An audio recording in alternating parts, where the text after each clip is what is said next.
കീഴടക്കാൻ കഴിയാത്തൊരു പ്രകാശം ലോകത്തിലേക്ക് വന്നത് അതാണ് യേശു.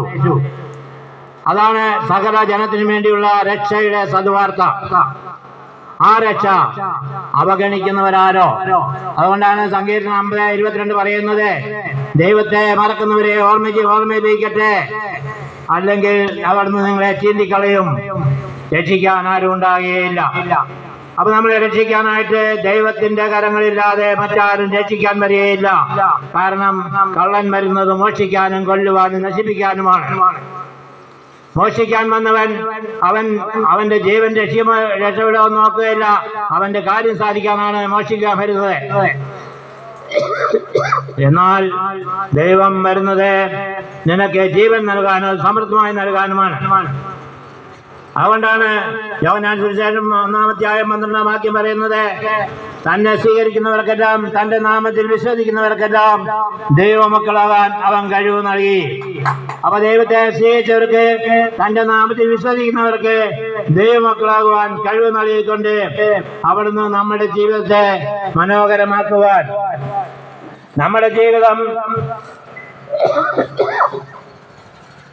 രക്ഷാകരമായി തീരുവാൻ അവിടുന്ന് നമ്മുടെ ഇടയിലേക്ക് ഇറങ്ങി വന്നത് അതുകൊണ്ടാണ്. അതിൽ പറയാണ്, അവനിൽ വിശ്വസിക്കുന്ന ഒരുവനും നശിച്ചു പോകാതെ നിത്യം പ്രാപിക്കുന്നതിന് വേണ്ടി തന്റെ ഏകജാതന് നൽകാൻ തക്കവിധം ദൈവം ലോകത്തെ അത്രമാത്രം സ്നേഹിച്ചു. തന്റെ പുത്രനെ ലോകത്തിലേക്ക് അയച്ചത് ലോകത്തെ ശിക്ഷയ്ക്ക് വിധിക്കാനല്ല, പ്രത്യുത അവൻ വഴി ലോകം രക്ഷ പ്രാപിക്കാനാണ്. അവനിൽ വിശ്വസിക്കുന്ന ഒരുവനും ശിക്ഷയ്ക്ക് വിധിക്കപ്പെടുന്നില്ല.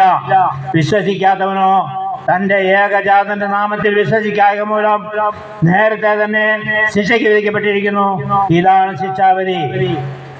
പ്രകാശം ലോകത്തിലേക്ക് വന്നിട്ടും മനുഷ്യർ പ്രകാശത്തെക്കാൾ അധികമായി അന്ധകാരത്തെ സ്നേഹിച്ചു. അതേ സഹോദരങ്ങളെ, ഇന്ന് നമ്മൾ നന്മ പറഞ്ഞാൽ, നന്മ ചെയ്താൽ അതിനോട് ചേരാൻ വളരെ കുറച്ചു പേരെ കാണുകയുള്ളൂ.